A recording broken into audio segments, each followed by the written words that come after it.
a applicant, owner, or of the property, or someone else connected to the project. So let's start with Allison Ballard. Yes, I'm the applicant owner. Okay, great. Welcome. Thank you. And so we have Charles Alexander. Yes, I'm the architect on the project. Okay, great. And are we expecting anyone else to join us on the applicant owner side here today? Yes, two more people. I'm not sure if they're in the waiting room or not.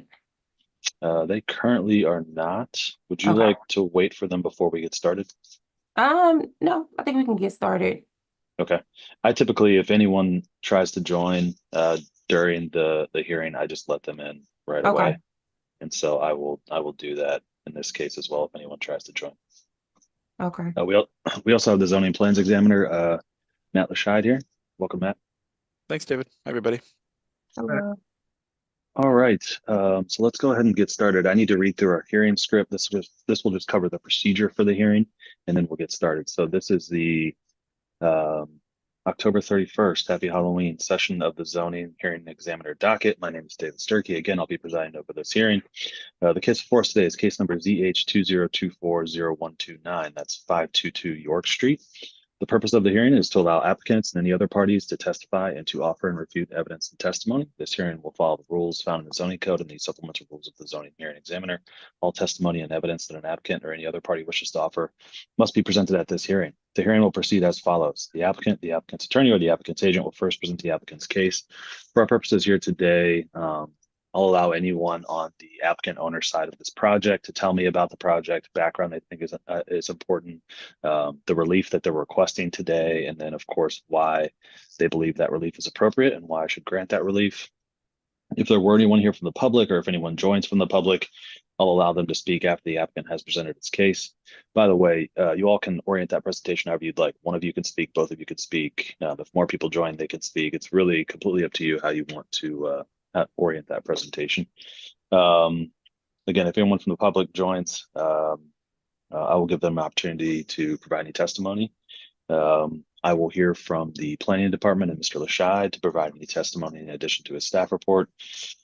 And then finally, I'll allow the applicants to make any closing statements. After all presentations have been made, I will close the hearing. Decisions may be expected within 2 weeks. I may limit or exclude any testimony that I deem irrelevant or outside the scope of the application being considered. I may interrupt any speaker to ask questions or to make any comments. In the event of any technical difficulties with the Zoom technology, I'll do my best to troubleshoot those issues on the fly, but to the extent there's some defect that prevents us from fully going forward with this hearing, I may continue or postpone the hearing at my discretion. All right. Last thing I need to do is just swear in all of our witnesses. So if you intend on providing any testimony here today, asking any questions, making any comments, the zoning code requires that I swear you in. So if that's you, I'm going to do that now collectively with everyone that intends on testifying. So if you could raise your right hand and answer out loud. Do you swear or affirm that the testimony you shall provide will be the truth, the whole truth, and nothing but the truth? Yes. Okay, great. Thanks, everyone. All right, who's going to be taking the lead on the applicant presentation? Allison, you want to speak first? Yes, I can speak first. Okay, floor is yours. So this is a project that's been a long time coming. I currently live next door at 526 York, and we're really just trying to make the street more residential. I see my neighbor actually just joined. But yes, we're trying to make the street just, more residential. They have some Habitat for Humanity homes across the street. And one thing that the street doesn't provide for me right now is off-street parking as an option. So, which was why I wanted to get a garage built on 522 York and then build housing on top of that. So that was kind of my why. So Sure. Okay. Was my report kind of summarized what our thoughts were. I did it before we designed. We initially did an analysis on the street with Allison and saw what the structures were. So we want to make sure whatever design we came up with was going to be compatible to the district. Wasn't aware of the zoning issue until after we got into design. But we were fortunate enough to be working with Matt and his group to keep moving forward in the proper manner. So I think we did okay with what we came up with in terms of solution. Okay, great. And so my understanding is that the proposal is to construct a single family home on the property. Is that right? That's correct. Okay. And this is in a manufacturing limited zoning district, Yes, it and is. in which single family uses are not permitted. Is that correct?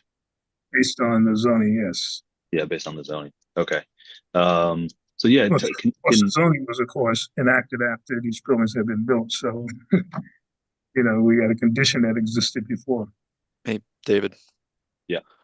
The ML district only allows residential uses where adjacent to existing residential uses. Okay, so this is permitted use then. The use is permitted. That said, the ML district is not really intended to be a residential district, and it has a lot of development regulations that are not compatible with the existing built environment on this street. Got it. Okay. That makes sense. So yeah, could the applicants and welcome to I don't know if that's Donan is your name, but welcome. We're just going through right now. Just the applicants tell me a little bit more about the project. I'll give you an opportunity to speak here in just a minute. So back to Ms. Ballard and Mr. Alexander. Yes.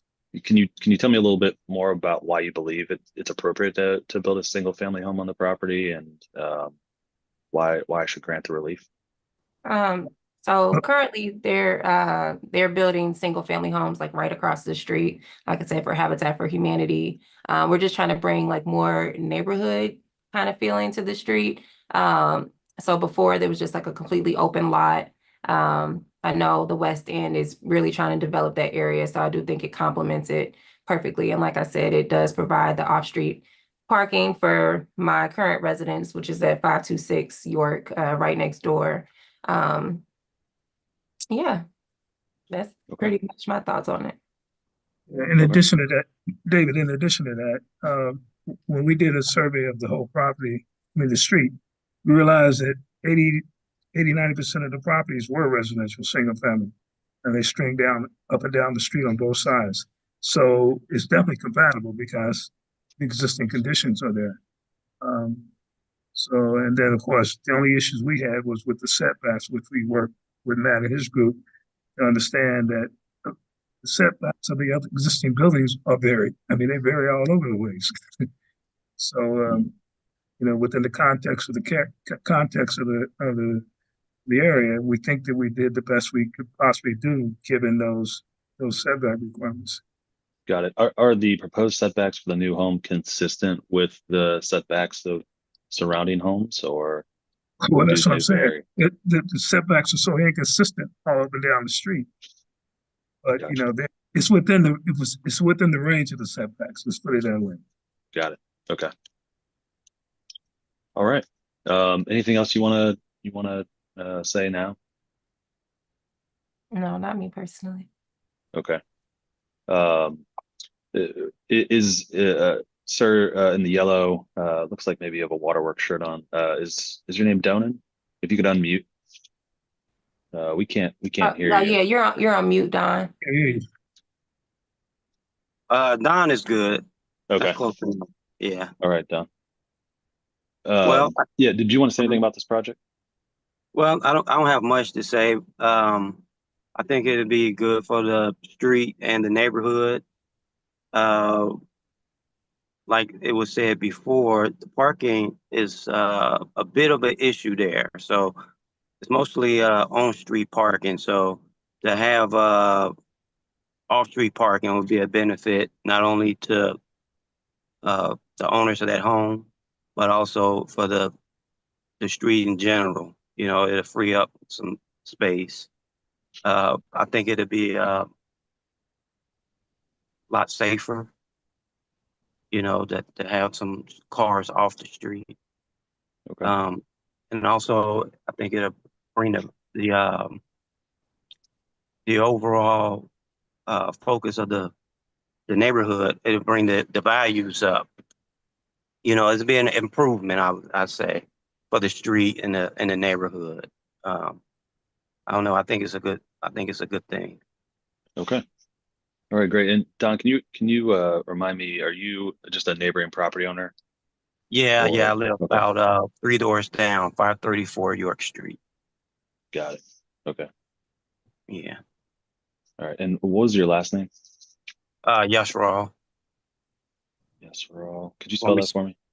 Yeah, it's YAHSRAAL. Okay, great. All right. Thanks for your time and testimony here today. I appreciate it. Yeah. I'm gonna move on to Mr. Lashide from the zoning department. Anything you wanted to add to the conversation here? Yeah, thank you. Generally, I think Mr. Alexander's done a great job of designing a building that's compatible with the existing surroundings. It's really the intent of zoning is so that new development fits in with the neighborhood that's already there. I think the ML zoning designation, there's a lot of light industrial uses in the West End and in general, but this specific street is, as outlined, almost entirely residential. The houses on the street are on narrow lots. They're Italianate style masonry, 2 to 3 story brick homes with minimal setbacks. Right on the sidewalk, there's some images in the staff report that show the surrounding houses. I also included an image of this property from 1996, where there's a house there that's very comparable to the house that's being designed. So I think it's perfectly reasonable and probably in the public interest to infill this lot with a new home that would be compatible with the historic houses in the neighborhood and compatible with what was originally here. Yeah, again, I just want to commend Mr. Alexander. I think he did a great job at designing a new building that would fit in with the historic context. I understand the other houses don't have garages because they were built before cars, so this one looks a little bit different on the ground floor, but that's a modern need that needs to be accommodated, and we understand that. So for that reason, staff is happy to recommend approval of the variances that are necessary for this infill development.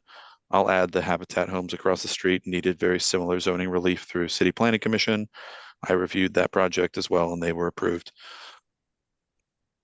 So I think it may just be a case of the ML district doesn't quite fit the existing built environment on this specific street, and we're happy to recommend approval of the variances necessary for this new infill house. Okay, thanks, Matt. Appreciate your work on the staff report and your testimony here today.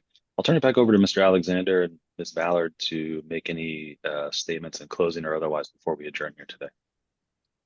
My closing statement would just be that, again, just reiterating, I think it'd be good for the community, it'd be good for the street. Just there's a lot of change in West End, and I think this would be a positive addition to the area. Okay. Yeah, the only thing I need to add is that Allison and her family has been vested in the West End for quite a while, and currently, she's expanded her family and business. So this would definitely help her economically move forward. Okay, great. Well, let's leave it at that then. I have had a chance to review the application materials and the staff report. Based on that and based on the testimony that I've heard here today, I am going to approve the application. I need to formalize that approval in a written decision. I mentioned at the beginning that typically takes about 2 weeks. I'll try and get that out to you as soon as I can. Once I finish the decision, I'll put it into a PDF and I'll email it to everybody in the hearing here today. So you all will have a copy of it really just moments after it's complete. Once Matt receives that email, he can approve the zoning permitting on his end, and hopefully you all can take the next steps. Any questions about that process? Nope, we appreciate that. Okay, Thank you. great. Well, thank you all again for your time, your testimony here today. Good luck with the project, and have a wonderful day. You All too. right. All right, Thank thanks. you. We're Take care, adjourned.